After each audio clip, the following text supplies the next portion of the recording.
Hello दोस्तों, आज मैं दिखाने जा रही हूँ आप लोगों को करवा चौथ की पूजा कैसी की जाती है। मेरी बहू रानी की का करवा चौथ का व्रत है। मैंने तो नहीं रखा है क्योंकि पहले हमारे पहाड़ में जो है करवा चौथ का व्रत नहीं रखते थे। तो आजकल जो नई पीढ़ी के बहुएं हैं सभी रखते हैं। तो हमारी बहू ने भी रखा हुआ है और मैं दिखाने जा रही हूँ आपको कि पूजा में क्या क्या सामग्री लगती है और कैसी पूजा होती है। पूरे करवा चौथ की पूजा की विधि आप लोगों को बताई जाएगी। और दोस्तों वीडियो में बने रहिएगा। ये दिखाने जा रही हूँ मैं करवा चौथ की पूजा में क्या क्या चीज चाहिए होता है, बताइए। दोस्तों पूजा हो चुकी है और मैं आप लोगों को पूजा की क्या विधि होती है, मैं तो अभी अभी आई हूँ, तो मैं इन मैडम के थ्रू आप लोगों को बताना चाह रही हूँ कि पूजा होती कैसे है। मुझे तो आती नहीं है, हो सकता है आप लोगों में से भी किसी को नहीं आती हो, तो इसलिए मैं पूजा की विधि पूछने जा रही हूँ। और आप लोग वीडियो में बने रहिएगा, आप लोग भी देखिएगा। की कहानी। प्राचीन काल में एक करवा नाम की स्त्री महान पतिव्रता थी जो अपने पति के साथ नदी के किनारे एक गांव में रहती थी। एक दिन उसका पति नदी में स्नान करने को गया। देवयज्ञ से स्नान करते समय वहां एक मगर ने उसका पैर पकड़ लिया। तब वह मनुष्य करवा करवा करके अपनी पत्नी को चिल्ला चिल्ला कर पुकारने लगा। अपने पति की आवाज को सुनकर उसकी पतिव्रता स्त्री करवा भागी हुई चली आई और उस पतिव्रता ने आते ही मगर को कच्चे सूत के धागे से बांध दिया। मगर को बांधकर वह अपने पतिव्रता धर्म के बल से यमलोक में पहुंचकर यमराज से बोली, हे भगवान, मेरे पति को मगर ने पकड़ लिया है। इस अपराध में आप अपने बल से मगर को नरक में डाल दो। करवा की यह बात सुनकर के यम बोले कि अभी मगर की आयु शेष है, अतः मैं अभी उसको नहीं मार सकता। यमराज की बात सुनकर करवा बोली, यदि आप ऐसा नहीं करोगे तो आपको श्राप देकर नष्ट कर दूंगी। करवा की यह बात सुनकर यमराज भयभीत हो गए, अतः उस पतिव्रता के साथ जाकर उस मगर को यमलोक में पठा दिया और उसके पति को दीर्घ आयु होने का आशीर्वाद दिया। उसी दिन से ये करवा चौथ मनाई जाती है और व्रत रखा जाता है। हे करवा माता, जैसे तूने अपने पति की रक्षा की, ऐसे ही सबके पतियों की रक्षा करना। जय हो। सबसे पहले तो हमें एक चौकी ले लेनी है, जो मैंने ये चौकी ली है और ये चौकी ले लेनी है। उसके बाद हम जिस स्थान पर पूजा करते हैं उस स्थान को गंगा जल से साफ कर लेना है। उसके बाद चौकी के नीचे आप स्वास्तिक बना सकते हो। आप उसको हल्दी से भी बना सकते हो, रोली से भी बना सकते हो, लेकिन मेरे पास हल्दी नहीं था तो अभी मैंने रोली से स्वास्तिक बनाया है। उसके बाद मैंने ऊपर से ये चौकी रखी है। चौकी के ऊपर आप कोई भी लाल कपड़ा या चुनरी जो आपके पास हो वो रख सकते हो। ऐसे चुनरी को ऐसे बिछा के उसके बाद आप ये चौकी लगा सकते हो। चौकी लगाने के बाद आपने कोई भी अनाज लेना है, जैसे गेहूं हो गया, चावल हो गया। तो गेहूं तो ये है कि हर जगह आसानी से नहीं मिलता है, चावल हर जगह आसानी से मिलता है, तो आप चावल भी रख सकते हो, लेकिन मुझे गेहूं मिल गया था तो मैंने गेहूं लिया है। सबसे पहले हमें थोड़ा सा गेहूं रख के माता के लिए आसन दे देना है। आसन पे हमने पहले गेहूं लगाना है। उसके बाद करवा माता की फोटो या कैलेंडर, आपको जो भी आपको मार्केट में जो भी चीज आसानी से अवेलेबल हो वो आप ला सकते हो। उसके बाद आपको या तो कैलेंडर या फिर ये जो फोटो होती है ये रख देना है यहाँ पर। उसके बाद आप माता को ये वस्त्र स्वरूप में आप कलावा चढ़ा सकते हो, चुनरी चढ़ा सकते हो माता को। ये जरूरी नहीं है कि आप चुनरी भी ले आओ, अगर आप अपने अकॉर्डिंग ये पूजा कर सकते हो, आप जिस हिसाब से करना चाहो। नहीं तो कलावे से भी हो जाता है। आप वस्त्र स्वरूप में कलावा चढ़ा दीजिए माता रानी को और उसके बाद आप कलश स्थापना कीजिए। ये जरूरी नहीं है कि आप कलश स्थापना करो, आपके वहाँ कलश स्थापना होती है तो आप कीजिए, नहीं होती है तो मत कीजिए। हमारे वहाँ कलश स्थापना, हम कोई भी अपने घर में शुभ कार्य करते हैं तो हम कलश की स्थापना जरूर करते हैं, तो इसलिए मैंने अपनी पूजा में कलश की स्थापना की है। उसके बाद मैंने ये करवा लिया है। करवे में आपने पानी भरना है। इसका पानी इसके ये कलावे, ये टोंटी से थोड़ी सी नीचे को होनी चाहिए, और इसका मुंह बंद करने के लिए आपको मार्केट में ये सीख मिल जाएंगी। ये सीख से इसका मुंह बंद कर देना है, और उसके बाद ये ढक्कन लगा देना है। ढक्कन में हमेशा कुछ ना कुछ मीठा जरूर रखना चाहिए। आपके पास बतासे हैं, आप बतासे रख दो। अगर आपने कुछ घर में बनाया है तो आप वो बनाया हुआ रख सकते हो।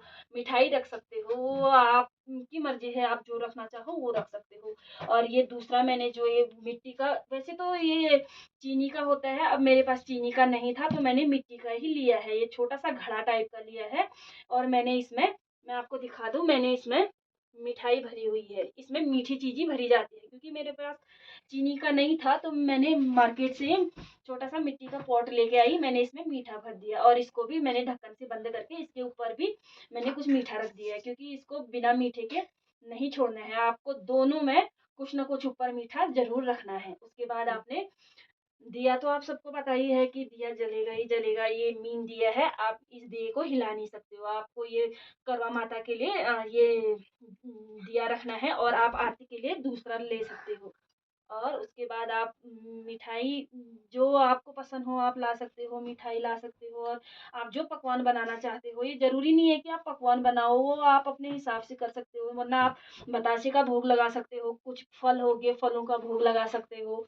और अगर आपको लगता है कि आप कुछ बना सकते हो तो आप बना लीजिए, पूड़ियाँ बना लीजिए। आपके वहाँ जो जिस चीज़ का भी भोग लगता है आप वो चीज़ बना लीजिए। और उसके बाद माता रानी को कुछ श्रृंगार का सामान जरूर अर्पित करें, क्योंकि माता रानी जो करवा माता होती है वो हमारी सुहाग की रक्षा करती हैं। तो माता पार्वती का ही रूप है करवा का भी, तो उन्हें कुछ श्रृंगार का सामान हमें जरूर अर्पित करना चाहिए। आप हो सके तो 16 श्रृंगार का अर्पित कर सकते हो, लेकिन मैंने भी 16 श्रृंगार नहीं किया है। जितना मेरे से हो पाया मैंने उतना किया है। और आप लोग भी 1 2 3 4 5 जितने भी हो सकते हैं आप उतना कर सकते हो। और उसके बाद आप अपने ऋतु के हिसाब से फल, कुछ भी मौसमी फल ले सकते हो। जैसे मैंने इसमें सिंघाड़े और केले हो गए, खीरा हो गया और सेब हो गया। अब मुझे ये मिला तो मैंने यही माता रानी को अर्पित किया हुआ है। और आपके वहाँ जो भी अवेलेबल हो आप वो फल माता को अर्पित कर सकते हैं। और ये मैंने निकाला है बायना। ये बायना जो करवा चौथ के व्रत में बायना जरूर निकाला जाता है। ये आपको पता ही होगा कि बायना जरूर निकाला जाता है। अगर आपकी सासू माँ है तो आप अपने सासू माँ को दे सकते हैं। अगर सासू माँ नहीं है तो आप अपनी ननद जेठानी और बुआ सास, अब किसी को भी दे सकते हो। अगर आप बहुत दूर हैं, आपके पास ये लोग भी नहीं हैं, तो आप किसी गरीब इंसान को, और जिनको मतलब इस चीज़ की ज़रूरत है आप उनको दे सकते हो। माता रानी का आशीर्वाद समझ के आप ये दान कर सकते हैं। और उसके बाद, और ये किताब होगी करवा माता की, ये ज़रूरी नहीं है कि आप किताब भी पढ़ो। ये अगर आप कैलेंडर और फोटो लेते हो तो उसके नीचे भी ये कहानी लिखी होती है। करवा चौथ की कहानी हमें ज़रूर पढ़नी होती है। और जब भी आप करवा चौथ की कहानी पढ़े तो अपने हाथ में गेहूँ रख लें। ये गेहूँ जितने भी हो आप अपने हिसाब से रख सकते हो इसको। ये गेहूँ रखने के बाद जब आप कहानी को पूरा पढ़ लें उसके बाद थोड़ा सा माता रानी को चढ़ा दें, और बाकी जो दाने हैं इनको आप संभाल के रखें। ये इसलिए चाहिए क्योंकि जब हम रात को चंद्रमा की पूजा करते हैं तो उनको जल चढ़ाते टाइम हम इसी दानों से उनकी पूजा करते हैं। और अगर आप उसमें आपको छोटा लगे कैलेंडर और फोटो में, अगर आपको कहानी छोटी लगे तो आप ऐसी बुक खरीद सकते हो, वो मिल जाता है आराम से। और बाकी ये हो गया, ये छलनी होगी, लोटा हो गया पानी पीने के लिए। और आप कभी भी शुद्ध देसी घी का ही दिया जलाना करवा माता। जैसे हम करवा कोई भी पूजा करते हैं घर में तो उसके लिए घी, उस मतलब कोई भी पूजा में जैसे हम घी बहुत शुद्ध माना जाता है, या तो घी हो गया या फिर तिल का तेल हो गया। अगर ये नहीं भी है, अगर आप कोई आदमी ये चीज़ नहीं कर पा रहा है तो सरसों के तेल से भी चल जाता है। लेकिन मैंने गाय के घी से दीपक बनाया है। मैंने ये दीपक भी गाय के घी से ही जलाया है। और चंद्रमा की पूजा करने के लिए भी मैंने ये बना रखा है। ये मैंने घर में ही बना रखा है। और ये वीडियो अच्छी लगे तो प्लीज़ लाइक सब्सक्राइब कीजिए। अगर आपको थोड़ी सी भी कुछ इसमें से सीखने को मिले तो हमें मिस्टेक हो कोई हमारे बोलने में तो कमेंट करके बताइए हमें। क्या है, ये खुद अपने हाथ से स्वयं तैयार किए हुए हैं, तो इसमें कुछ मंत्र भी लिखे जाते हैं। मैंने वैसे तो लिखा कुछ नहीं है इसमें, और क्या कहते हैं, मैंने यही ओम बनाया हुआ है। और लिख सकते हैं, ये ज़रूरी नहीं है कि मतलब आप इसमें अपना नाम लिख सकते हो, अपने हस्बैंड का नाम लिख सकते हो और ओके। अगर चाहे तो कुछ मतलब मंत्र लिख सकते हो उसमें। अभी मैंने इसमें कुछ लिखा नहीं है, मैंने नॉर्मली बनाए हुए हैं ये मैंने खुद बनाए हैं घर में, आप देख मतलब सकते हो। ज़रूरी नहीं है मतलब मंत्र लिखना, नहीं, अगर जब कोई चाहे तो कोई लिख सकता चाहे है, तो नहीं लिख तो सकता है, नहीं चाहे तो नहीं भी लिख ओके। सकता है।